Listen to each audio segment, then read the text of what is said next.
Welcome. On today's episode, we are going to be talking about the big question. What do you want? It's a daunting question. It can be an overwhelming question. And for so many of us as leaders, we don't think about what we want. We think about what we have to do. So join the conversation as we talk about figuring out what you want and starting your path to getting it. Let's get started.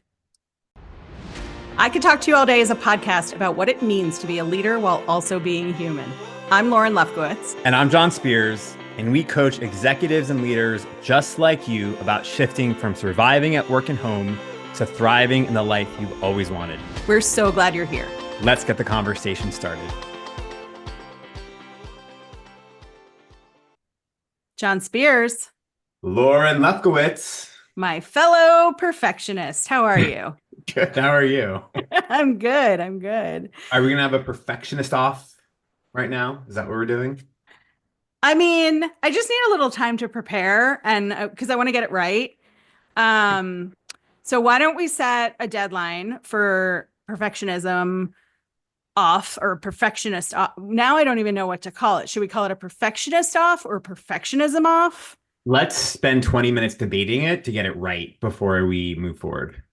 I think we need to define perfectionism perfectly before we perfect whether it's a perfectionist off or a perfectionism off. I agree. Yeah, this is going to take a while. Oof. Oof. Friends, if you are also living in the world of perfectionism, welcome to our episode. Is that what we're talking about today, though? No, it's not. It's not what we're talking about today. But you know what? You are welcome here anyway. But I think it actually factors into what we're going to be talking about today. 100%. I mean, doesn't perfectionism factor into like everything we do? Pretty much. You're totally right. The lens, you can totally have a lens of perfectionism with today's topic. And absolutely. Yeah. So before I introduce today's topic, we're going to play a little game. Ooh, yeah, I love games. And so we're going to just, and I've done no prep for this. I thought of the game and we're going to just brainstorm off the top of our heads. We're going to go back and forth like rapid fire style and each just say things we don't want. They can be related to like work or life or whatever. Just like, tell me something you don't want. I'll tell you something I don't want. And on we go. Perfect. You start. I don't want to eat liver. Ooh, good one. I don't want to be lonely. I don't want to have drama in my life. Ooh. I don't want to learn to cook. I don't want to have hair on the top of my back by my neck, because I have to shave it off because it like puffs through my shirt. Yeah, that's kind of gross. Yeah.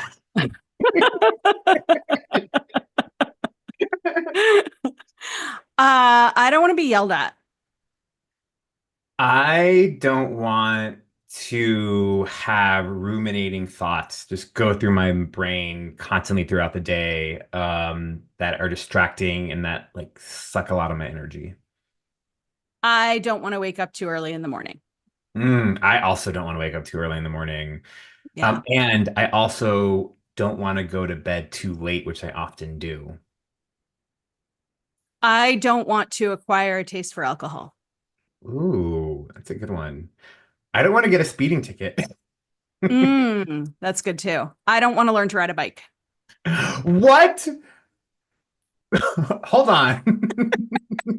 I think we just ended the game, didn't we? I do know how to ride a bike. I learned how to ride a bike when I was about 8.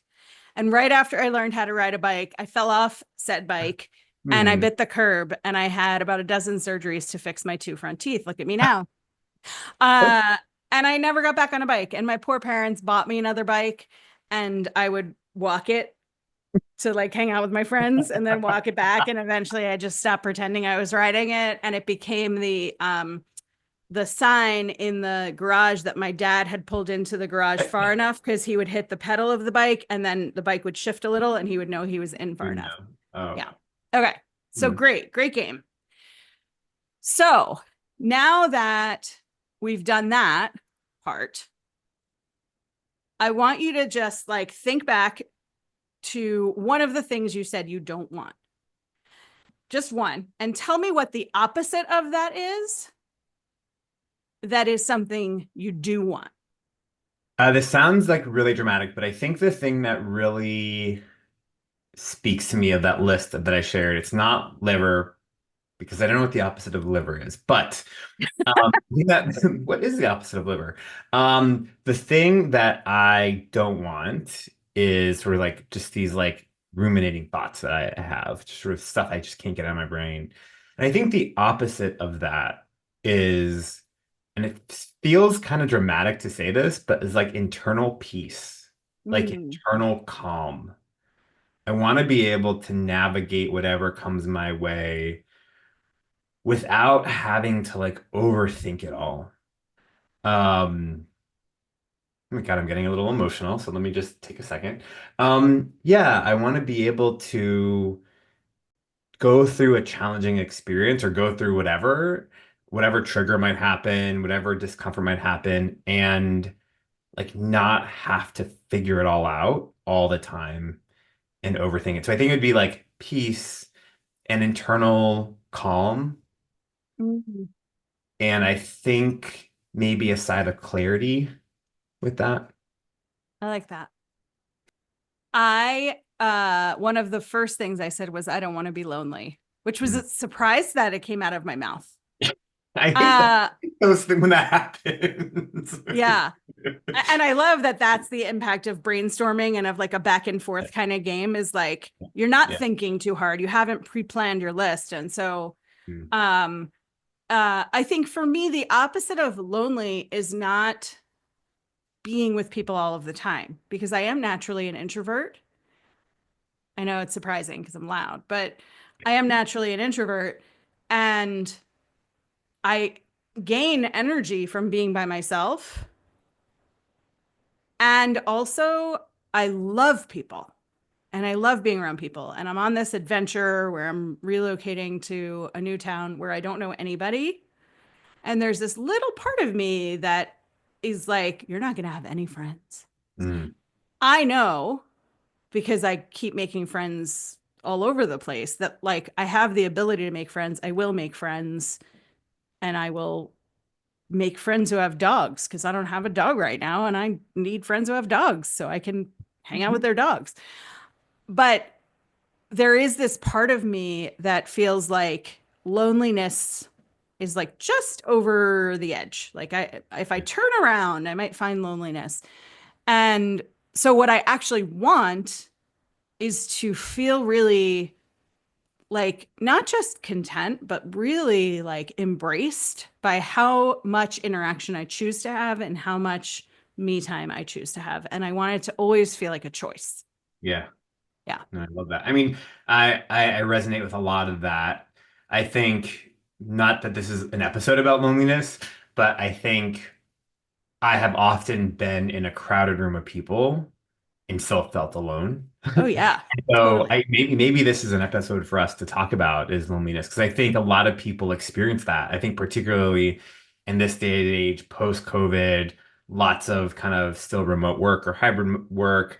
And also I think people, are just there's a lot going on and it can be really easy to feel lonely. And so Yeah. maybe we should explore that more. Yeah. Yeah. So, what did that game do for you? What did it do for you to just like spit out a whole bunch of things you didn't want?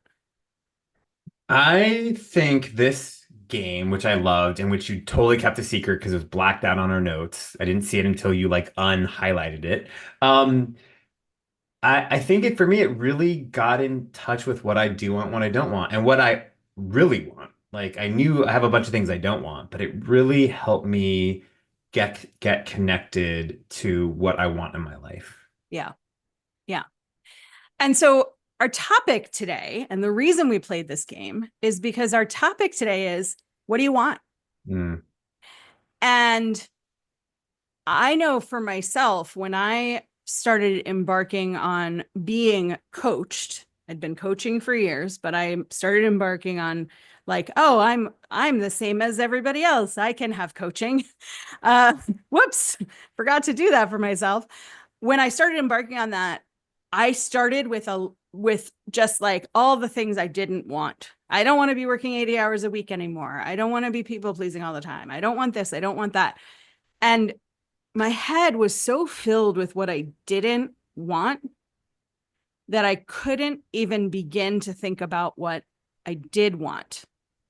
So when we play a game like this, it's a good way to get out of our heads like all the stuff that keeps us in this same place of, well, I don't want it this way and I don't want it that way. And I think sometimes we simply don't move because we don't want to do some things. Right. The question we're answering today is, what do you want? Mm. Right? And it's such a big question because I don't know, right? Like we become grown-ups and we do a bunch of things in a certain order. And then like that's what we do and that's how we do it. So tell me a little bit about like what comes up for you just as we're beginning the conversation about asking ourselves at this age and stage of our lives as leaders, what do you want? What do I want? I think the first thing that comes up for me in this conversation is that I'm not a betting man, but I would argue that I think a lot of people don't know what they really want. Mm-hmm. They're not connected to what they want. And I think there's a lot of reasons for that. Um, I'm not going to get into the specific ones now because I think we're going to talk about that. But I think that we grow up, and I like to use this phrase a lot. It's called the inertia of life, when you're just sort of like you get swept up in like the day to day and time and momentum, and you get on a path and you're on that path, and um, then you kind of like realize, this is not the path I want to be on, but I don't know what to do about it. I don't know where I want to go or who I want to be or any of that. And so I think this is such an important question because I love a good Franklin Covey quote. And my first job out of college, the organization I worked with like bought everyone Franklin Covey planners and was like all up in the like 7 habits of highly effective people. And I always loved one of the quotes, which really helps me both in my work and personal life, is begin with the end in mind. Like Mm-hmm. you're not going to know how to get to where you want to go if you don't know where you want to go. Like, you got to have a North Star. There has to be some sort of like some guide, or at least we might not know exactly what something looks like or we want, but you kind of can know the direction that you need to travel to kind of get there. And so that's sort of what comes up for me. And I think in my own experience, again, I keep on wanting to go to the blocks. I know we're going to get there in a second, but I just think it wasn't, I didn't really know myself to know what I wanted until maybe I was in my 30s. Maybe I'm unique. I don't think so. I don't think so. I didn't know that I even could want something else Yeah. until suddenly I did. And then that was really overwhelming because it's like now I want things and I don't know what I want. I just know that I want things. I want something to Yeah. be different. Yeah. Yeah. Yeah. I love since we're talking quotes, I love this quote from Orson Welles, which is, if you want a happy ending, that depends, of course, on where you stop your story.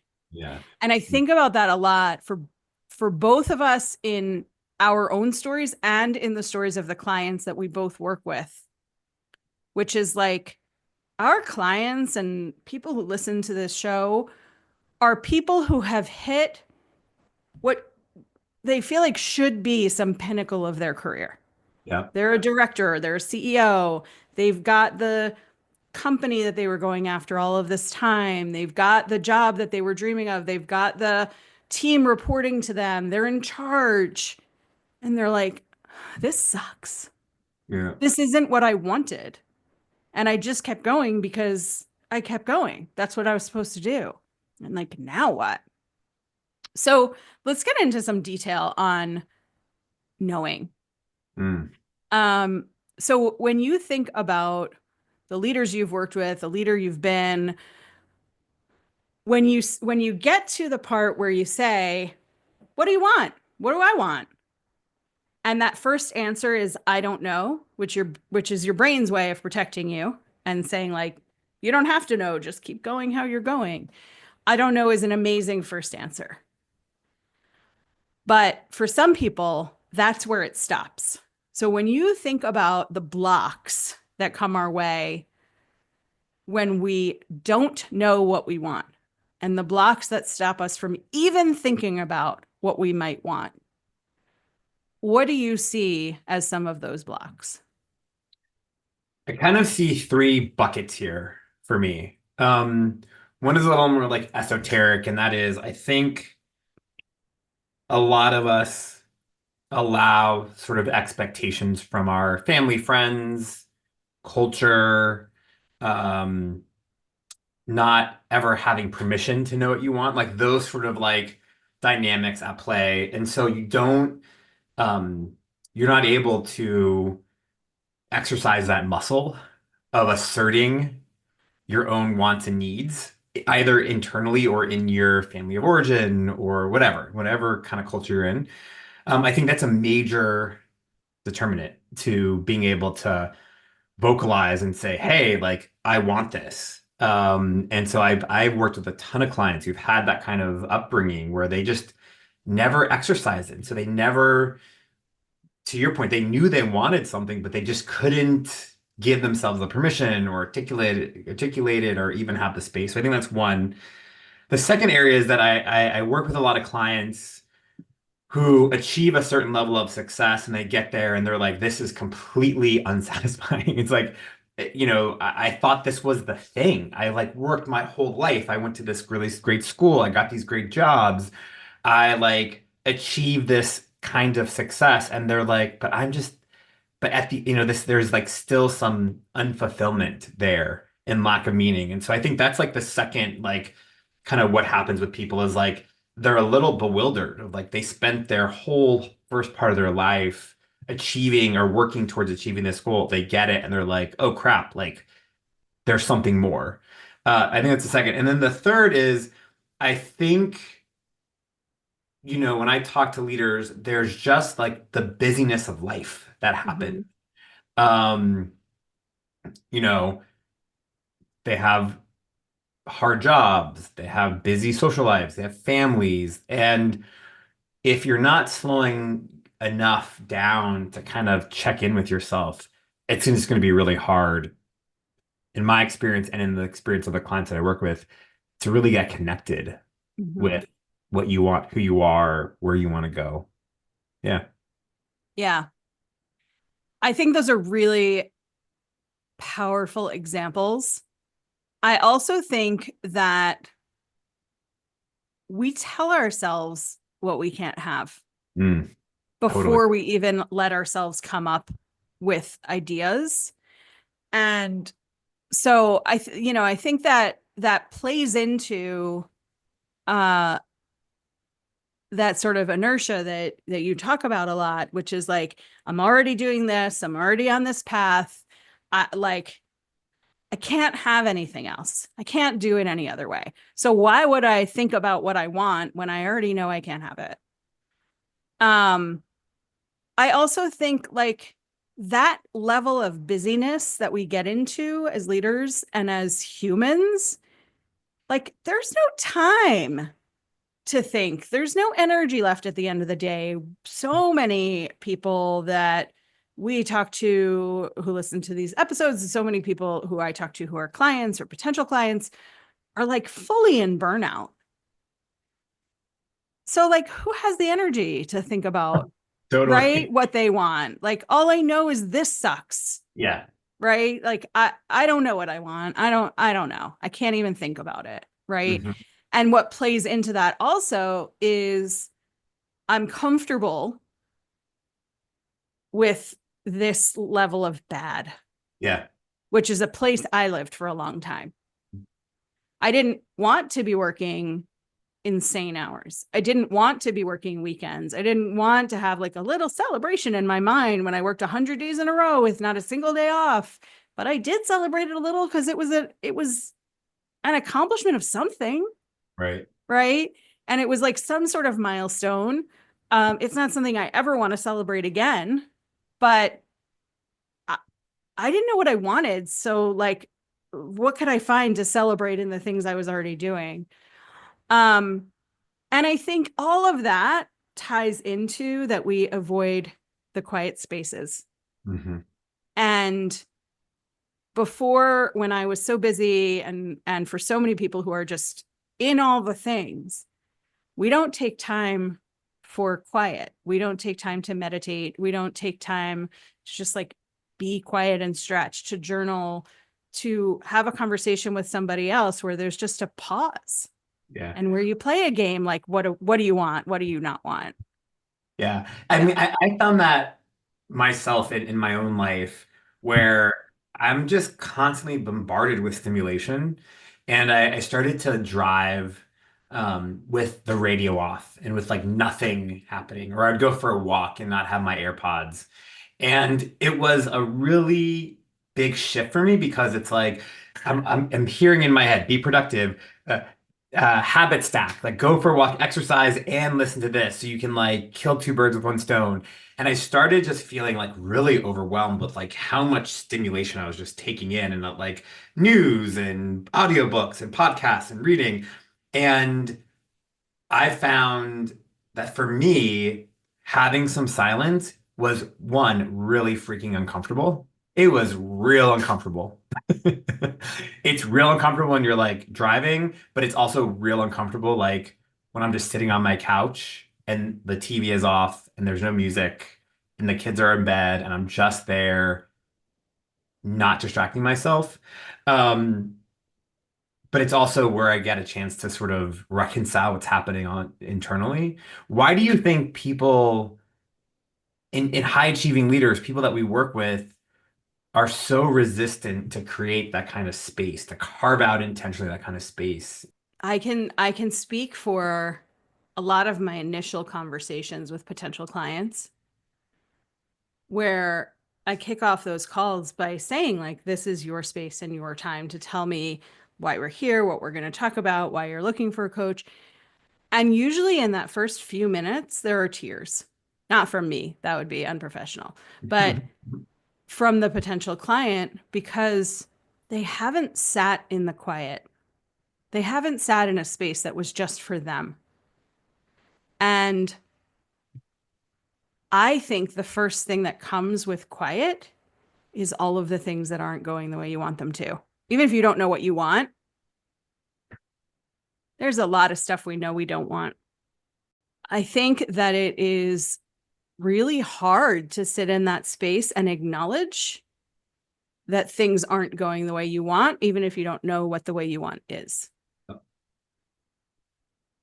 Yeah. And it's really powerful.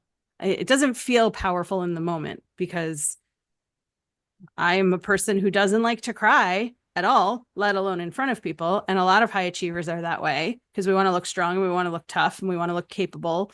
And we don't think that can coexist with tears a lot of the time. It can, spoiler alert. But that's going to come first. Like what's wrong is going to come first. And that's hard. Yeah, Yeah. totally. Totally. And so there is that first step of like making that space for yourself. And I love, you and I both love Brene Brown. Mhm. But I heard her talk once about quiet, and she swims laps, and she keeps a waterproof notebook at both ends of the pool because while she's in her quiet swimming laps, she comes up with an idea, and she'll just pop her head out of the pool and write down the idea and go back and forth. And she has one at each end of the pool so that whichever end she's coming to, she can take that moment to write it down. And that to me is so brilliant because she's making time for it in the middle of nothing. Yeah. And I think that's a beautiful way to like idea gather, right? Is to just like have a place to put it. Yeah. Yeah. I've been trying to become a better writer, and I've been kind of following all of these copywriters and writers, and they all talk about having two things. One, time and space to be able to just be in quiet, to be with yourself. And two, having something to like jot down those thoughts with, So, I've been walking a lot. I love walking. It's like my favorite thing to do, even as the weather is changing. And I just started carrying a pen and notepad with me. I don't know about you. I'm having this real challenge between like, do I like live in the like digital electronic space, like where I'm writing everything on my phone, or do I have something to like physically write things down with? I think I prefer like having a pen and paper. The challenge is I can't understand my handwriting, so I'll like write down found thought and then spend 30 minutes trying to decipher what I've written. But I think, for me, I've heard and listened to other people like Brene talk about this stuff. And I'm also experiencing in my own life that when I create more quiet and stillness in my life, I just get like a flood of ideas that just weren't there before. And so, like, plus one, time and space, and like having something to capture whatever comes up in those quiet times. Let's imagine for a moment that the people who are listening to this find a buddy, they play the things I don't want game, they find the space to figure out what they do want, and then they know what they want and they're not doing those things. What do you think stops leaders, humans, from going once they figure out this is what I want? Creating a different life requires three things. One, it requires courage. Because if you're in a pattern, if you're in a situation that you don't like, it's gonna. I know that I have this proclivity to make things hard, but it can be challenging to get out of a cycle. So I think sometimes I've seen in my own life and with clients, there's a lack of courage. There's some fear there, right? And so they need to really exercise a muscle of courage to be able to make some shifts. The second is you got to break a pattern. The habits and the way of life that we have created our experience. And so to say I want something different, it requires courage, but it also requires action to be able to break the pattern. And I think the third thing that I hear all the time from my clients is I just don't know how. Mm. I don't have all the answers. I don't I know I might know what I want, but I don't know how to get there. And I think we really get caught up in the how to. And we talked about this in our podcast before, but I'm obsessed with this book called The Answer to How is Yes, and how we often just sort of get so caught up in some of the details, the how-tos of whatever it is, and we forget the why or our values or our own character, our own kind of strengths to be able to help us to get there. And so I think the third is like just action. You just got like who cares if you're doing it right? Just like move forward, do something, take one step forward and trust both yourself and the universe, whatever your belief is there. And also I've learned this a lot in the past few years is like just trusting in the process. Like our achievement that's there's something there, but there's also so much more in the getting there that I think we get so caught up in the destination and we just forget to like be present in the process. Because I think that's like the more meaningful part of life is like it's all a process. And if we just skip over that, I think we just miss learning so much about who we are, learning in general, and we forget to really experience like that's the experience of life for me. Yeah. You in your response to my question, you really brought back the last episode we recorded about results, which is the combination of awareness, action, and support. Mm. And we don't offer ourselves those things. I think that that courage part, the opposite of courage is hiding or fear, right? Um, and so there's in my mind fear of failure.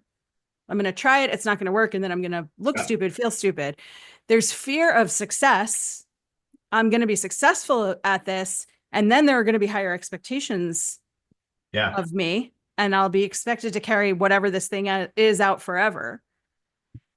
And I also see uh two other fears that come up. A fear of being told no, and a fear of trusting yourself. Right. And the fear of being told no makes me think of a client I had who was a very high up director for a very large company. And in any smaller company, she would have been an SVP or EVP. But there were so many people in this company that, she's at the director level. And she was incredibly sharp. She remains. She's still a human in the world. She is incredibly smart, incredibly clever, great with people. Her flaw, and I put that in air quotes, is that she is young and she looks young. So she keeps getting told, wait your turn, Mm. wait your turn. And it has put this survival mechanism in her where she walks up to an opportunity and goes from being this really powerful leader to like being a little girl twirling her hair and saying like, hey, can I maybe have this? Where with anything else, any project she's leading, any people she's managing comes from this place of power. But when she's asking for herself, there's this like exhaustion Right. from being told to wait her turn, and this like demeaned feeling of being told to wait her turn. And so there's a fatigue from being told no, and a fear that whatever you ask for, you're going to be told no. So even though you know what you want, you're going to just like sit back and wait.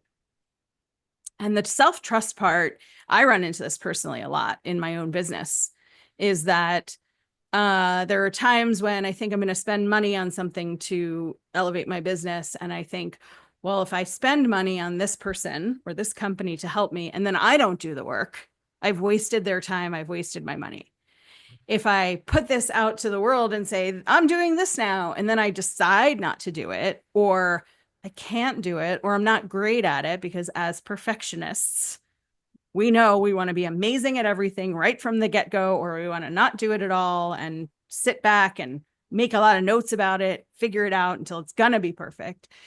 And so I think there's a self-trust piece also of knowing what we want and feeling like I can't do it or I won't do it. So I might just hold back.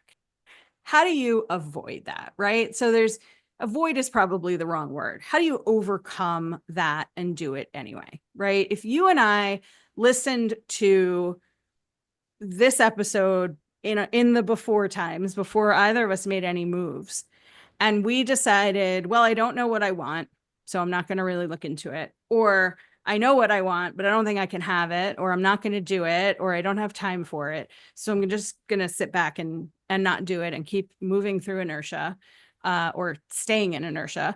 Um, what's the how? Like, if you think about yourself, what's something that you did that helped you move and get yourself forward?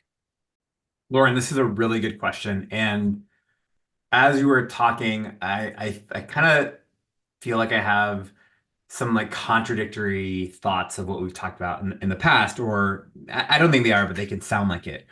Um, as ontological coaches, as coaches who really focus on our way of being, we talk a lot about focusing on that being. But I think when I look at the times in my life where I was experiencing what you were experiencing, or you articulated or sort of the scenario, or I've looked at the times in my life where I haven't known what to do, all of that can be super paralyzing, and it can and make us just sort of stop in our tracks and not do anything. And So here's maybe like the seemingly contradictory advice or thoughts I have on this. I think the key to all of this, breaking away from all of this, is action. And not doing just for the sake of doing or for the sake of like productivity, but action with the intent to like figure it out. Mhm. And I think there's a difference there. I think there's definitely like doing just to do, action just to do the action. And I think there's like a way to be in your action that gets you to where you want to go, but sort of like just by saying, "Hey, I don't know if this is the right thing to be doing, but I do know that I'm not going to get where I want to go just by like doing nothing." Right. And there's also a distinction there between like being silent or being still or kind of pausing for a minute, right? I think it's like really kind of the intent behind this all is like you can do nothing with sort of the perspective of like I'm just paralyzed, or you can just sort of do nothing with the intent of like, hey, I'm trying to figure this out, or like I need a minute to sort of ground myself, right? There's that really fine that nuanced distinction there. And I think the same is true with action. I found that when I take a step forward in faith, and I know this kind of sounds a little woo, like, but like when I take a step forward, even if I don't know if this is the quote right action or right thing to be doing, it just creates this experience where I'm open to whatever might come up my way. And, I found that like, as an example, if I'm feeling some anxiety or some sort of like just lots of energy, I gotta move my body, right? Like I know that that is the right thing. And I might not know what kind of the ultimate outcome is, but I know that like I got to do something to kind of get me out of the rut, something different. And so I think very long kind of meandering way to say this is, I think action of some sort is key, even if that action is being still, like being intentional about what you're doing and sort of moving forward in some way, I think is really the key.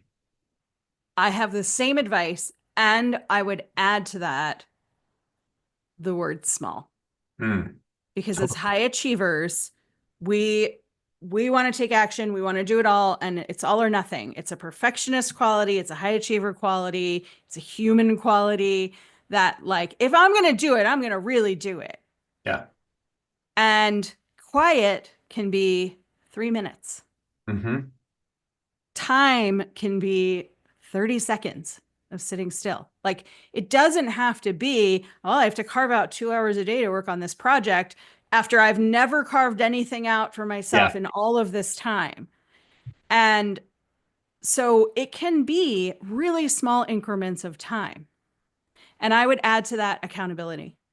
Tell somebody else that you're doing it and ask them to check in on you with kindness, with heart, right? And not like, is it done yet? But Yeah. with kindness and with like, hey, just wanted to check in on you. I know you were going to set aside 5 minutes every morning to just do some breathing. How's that going? What's I stopping would, you if you're not yeah. doing it? Yeah. I think those two additions are spot on. I hear this all the time too. Like I'm high achieving, I'm high performing, I'm like successful. Am I all right? Yes, you're high achieving, you're really successful, but it doesn't mean that you have these internal challenges or things to work through. And I think Right.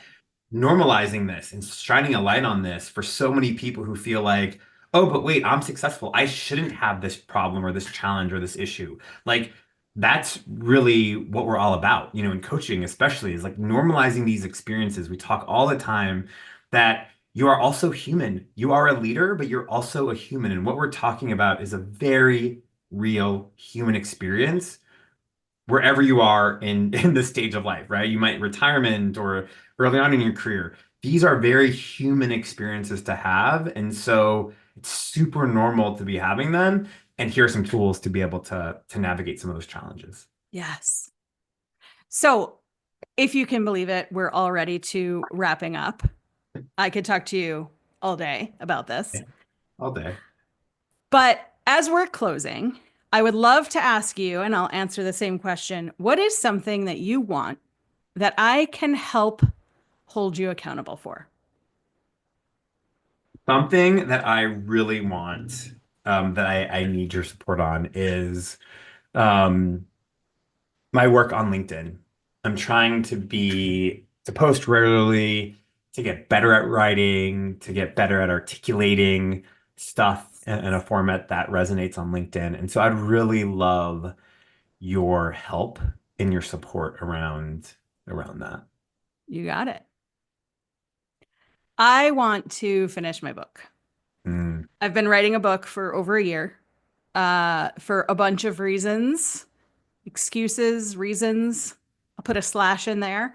I haven't finished it. The it's done and I'm in the editing phase, and the parts that I need to edit feel hard.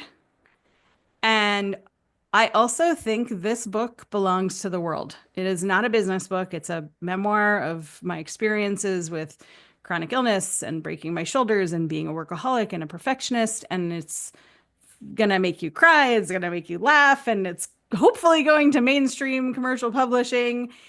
And I stopped myself from finishing it. So my goal is to finish it by the end of the year so that I can hire my editor to write the book proposal and I can start reaching out to agents. So I'd love your support on that. I'm your man. Amazing. On that note, we want to thank you all for being here with us and ask you for a favor. We are working on growing our podcast and making it as broad as we can. So if you could give us a 5-star rating on Apple Podcasts or Spotify and just write one sentence about why this podcast resonates with you, we'd really appreciate it. Thanks so much, and we'll see you next time.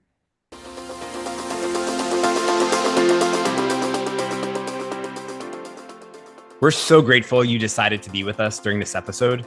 Subscribe, rate, and share this podcast with your friends and colleagues, and join us next time for more Real Talk.